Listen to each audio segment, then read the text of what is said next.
نبی کے صحابی، میں عاجز مسکین، میں دعا کروں؟ میری اوقات ہے میں دعا کروں؟ کہاں، ہمیں ہمارے نبی نے فرمایا تھا اویس آئے تو دعا کروانی ہے۔ عمر اور علی جیسی ہستیوں کو دعا کے لیے کہا جا رہا ہے، پیچھے تہجد ہے نہیں، جہاد ہے نہیں، علم ہے نہیں، نماز ہے نہیں، روزہ ہے نہیں، زکوٰۃ ہے نہیں، خیرات ہے نہیں، کیا ہے؟ ماں کی خدمت، ماں کی خدمت، ماں کی خدمت۔ میرے نبی نے فرمایا لوگ جنت میں چلیں گے، اویس چلے گا، جب گیٹ پر پہنچے گا تو اللہ کہیں گے اویس کو پیچھے ہٹا دو، باقی اندر چلے جاؤ۔ تو اویس کرنے ڈر جائیں گے کہ یا اللہ جنت کے دروازے پر مجھے پیچھے ہٹا دیا، تو اللہ کہیں گے پیچھے دیکھو، ویسے پیچھے مڑ کے دیکھیں گے تو لوگوں کا مجمع ہوگا جو جہنم میں جا رہے ہوں گے، ایمان والے گنہگار مسلمان۔ تو میرا اللہ کہے گا اویس اپنی انگلی کو پھیرتا جا، جس جس پر تیری انگلی پڑے گی تیری تو فیل سب کو جنت میں ڈال دوں گا۔ یہ ماں ہے، صرف ڈالر ہی سب کچھ نہیں ہے، یہ ماں ہے۔ میرے نبی نے فرمایا اب تیرا باپ تیری جنت کا سب سے بڑا دروازہ ہے، اگر تو نے باپ کو ناراض کر کے موت پائی تو تیرے لیے جنت کا دروازہ کھل نہ سکے گا، یہ باپ کا مقام ہے۔ پھر آپ نے 11 شادیاں کی، کیوں کی؟ سنو حدیث، ما تزوجت وما زوجت الا بوحی من السماء نزل به جبریل، کہا میرے ساتھیوں سنو، اللہ کی قسم میں نے کوئی شادی اپنی مرضی سے نہیں کی، میرے اللہ نے فرمایا یہاں کرو، میں نے کی۔ میں نے اپنی بیٹی وہاں دی جہاں میرے اللہ نے فرمایا۔ تو اتنی شادیاں کیوں کی ہیں؟ ہمیں گھر کی زندگی سمجھانے کے لیے۔ میری بات غور سے سنو، دنیا کا سب سے بڑا رشتہ خاوند اور بیوی ہے، سب سے مقدس رشتہ ماں باپ ہے، لیکن سب سے بڑا رشتہ خاوند اور بیوی ہے۔ جب یہ ٹوٹ جاتا ہے تو پوری نسل برباد ہو جاتی ہے۔ اس لیے آپ نے زندگی گزار کے دکھائی، آپ گھر میں جھاڑو دے رہے ہیں، آپ آٹا گوندھ رہے ہیں، آپ حضرت عائشہ کو لقمے بنا کے کھلا رہے ہیں، اور حضرت عائشہ کی دلداری کے لیے فرما رہے ہیں عائشہ سننا حدیث طبرانی کی، عائشہ انہو لیہون علی الموت ان اریتک زوجتی فی الجنہ، عائشہ مجھے جب سے پتا چلا ہے نا کہ تو جنت میں میری بیوی ہے تو مجھے تو مرنے کا شوق لگ گیا ہے۔ اللہ کی قسم ہمیں سکھانے کے لیے تھا، جس نے اللہ کو دیکھ لیا ہو اسے عورت کی کیا خواہش رہ جاتی ہے۔ یہ ہمیں سکھانے کے لیے تھا کہ سب سے زیادہ عزت بیوی اپنے خاوند کو دے، خاوند اپنی بیوی کو دے۔ ہن لباس لکم وانتم لباس لہن، تمہاری بیوی تمہارا لباس ہے، اور اللہ بیوی سے کہتا تیرا خاوند تیرا لباس ہے۔ آپ نے 11 گھروں کو کس طرح آباد کیا، کس محبت سے کیا کہ 2 مہینے چولہا نہیں جلتا اور کسی کی زبان پر شکایت نہیں۔ یہ حسن سلوک، یہ محبت۔ سبحان، حضرت عائشہ کی عمر تھوڑی تھی، جہاد کے سفر سے واپسی ہو رہی، تو آپ نے صحابہ سے کہا بھی چلے جاؤ سارے آگے چلے گئے، تو صرف آپ دونوں رہ گئے۔ تو آپ نے کہا عائشہ دوڑ لگائیں، سبحان اللہ۔ حضرت اما عائشہ نے نہیں کہا، میرے نے عائشہ دوڑ لگائیں، تو کیسے لگائیں؟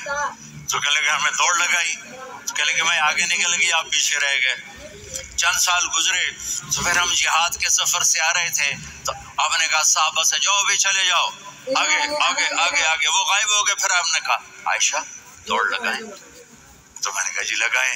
کون دنوں ذرا میں موٹی ہو گئی تھی، تو جب دوڑ لگی تو میرے نبی آگے نکل گئے، میں پیچھے رہ گئی۔ تو ہم نے کہا حاضی مثل کا، عائشہ تو میں اب برابر ہو گئے، ایک دوڑ تم نے جیتی ایک دوڑ میں نے جیتی۔ یہ ہمیں گھر کی زندگی سکھانے کے لیے تھا کہ گھر میں بیوی کے ساتھ کیسا ہونا چاہیے۔ اور عورتوں کے لیے کہا اگر میری شریعت میں سجدہ ہوتا تو میں بیوی سے کہتا اپنے خاوند کو سجدہ کرے، تاکہ ایک نسل تیار ہو، بیلنس زندگی گزارو۔ میں نے کل بھی کہا تھا، آج بھی کہہ رہا ہوں، امبیلنس لائف ہماری اولاد کو تباہ کر رہی ہے۔ میرے پاس پرسوں 30-40 لوگ آ گئے. وہ یہاں جو ایک سلمہ صاحبہ ہیں، سلمہ ہی نام ہے نا، سلمہ زاہد، تو ایک نے کہا جی یہاں ہم اولاد کے بارے میں بڑے پریشان ہیں، کیا کریں، کوئی ہمیں اس کا سلوشن بتائے. میں نے کہا بہت آسان ہے، ماں اپنے بچے کو ٹائم دے.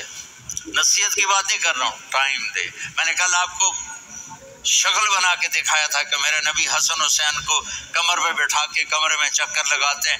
اتنے بڑے ہستی، اتنے بڑے نبی، اور بچوں کے لیے وقت نکال رہے ہیں اور ان کو لے کر گھوم رہے ہیں. پھر دونوں بھائیوں کو اتار دیتے اور ان کی بہن زینب کو بٹھاتے اور پھر کمرے میں چکر لگاتے. پھر فرماتے تمہارا اونٹ کیسا ہے.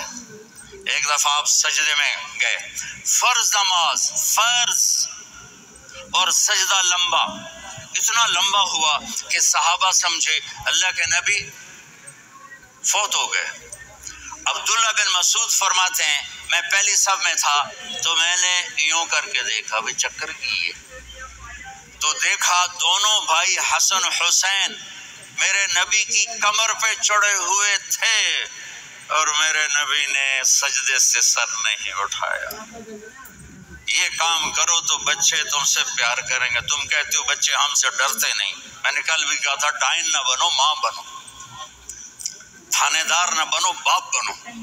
تو انہوں نے ایسے ہاتھ آگے کیا کہ میں بچوں کو نیچے اتاروں.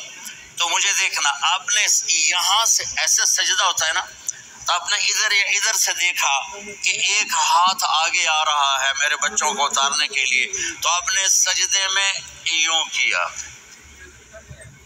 یہ دیکھ رہے ہو، پیچھے ہٹ گئے. جب تک وہ خود نہیں اترے میرے نبی نے سجدے سے سر نہیں اٹھایا.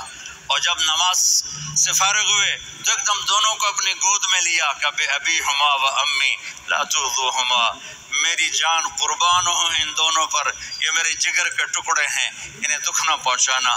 کیا آپ دیکھ رہے تھے ایک زہر میں تڑپ تڑپ کے مارا جائے گا اور ایک کا سر کاٹ کے نیزے پہ چڑھایا جائے گا. آپ کو اولاد کی محبت. نبی جس دن آپ جا رہے تھے پیر 12 ربیع الاول 11 ہجری 611 عیسوی 6 جون، آپ نے ساری بیویوں کو بلایا، اطمینان سے ملے، رخصت فرما دیا. پھر داماد علی کو بلایا، ان کا سر اپنی گود میں رکھے، ان کے کمر پہ ہاتھ پھیر نہ. فاطمہ کو بلایا، ان کے کان میں کہا بیٹی میں جا رہا ہوں. وہ رونے لگی، کہا رو نہیں، تو بھی جلدی میرے پاس آ جائے گی. 6 مہینے بعد صرف 24 سال کی عمر میں حضرت فاطمہ کا انتقال ہوا. پھر آپ نے علی کو بلایا، دعا دی.